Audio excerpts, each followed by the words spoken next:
इस बच्चे को मंत्र दे दीजिए। बच्चा मुश्किल से 3 या 4 साल का होगा, 5 साल का भी नहीं था। तो हम हंसने लगे। मैंने कहा कि ये नियम करेगा? बोले हाँ करता है, तो माला फेरता है। माला फेरता? बोले हाँ। भाई महाराज जी को माला दिखाओ अपनी। कुछ छोटे से बच्चे ने अपनी माला दिखाई,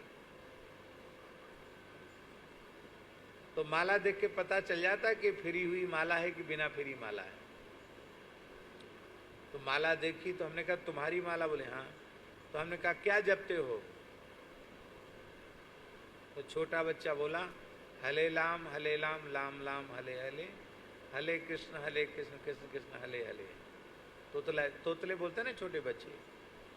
बोला ये जपते हैं, महामंत्र जपते हैं। कितना जपते हो?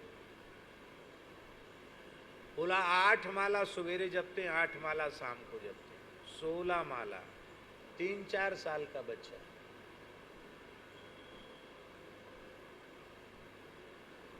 मैंने कि भैया तब तो तुमको मंत्र दे दिया जाएगा। ये इसलिए हम बोल रहे हैं कि ये संस्कार कैसे आए, क्योंकि घर में भक्ति का वातावरण है। तो उसकी माँ ने कहा महाराज जब से इस बच्चे को होश आया तब से ही माला पकड़ना सीख गया।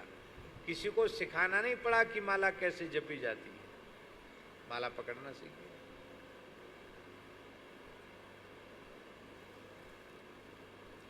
कौमार आचरित प्राज्ञः।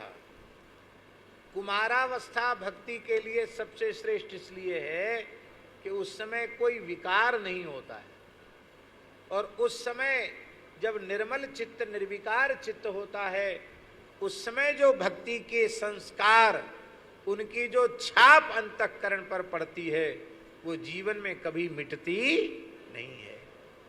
और यदि आपके बालक बालिकाएं भक्त हैं तब तो आपका गृहस्थाश्रम धन्य है।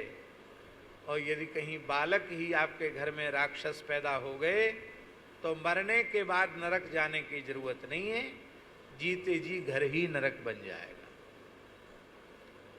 मरने के बाद तो जहां जाना वहां जाओगे, लेकिन जीते जी नरक हो जाएगा, नरक से बुरा हो जाएगा। बर भल बास नरक करता ता, दुष्ट संग जने दे विधाता।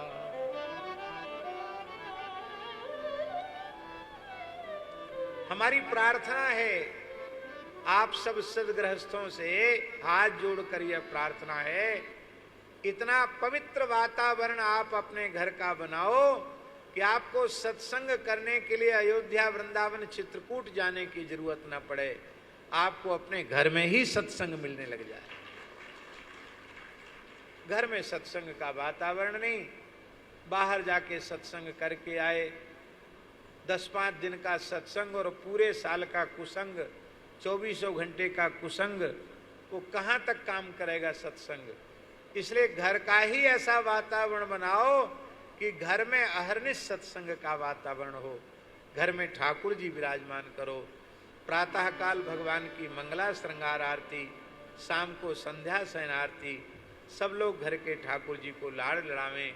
सायंकाल को बैठ करके संध्या आरती के पश्चात आधा घंटे संकीर्तन खूब झूम करके और आधा घंटे सत्संग, फिर देखो आपका घर ही वृंदावन अयोध्या बन जाएगा। करके देख लो। तो इतने पवित्र बालकों को भी ये मार डालती है। पूतान पवित्रान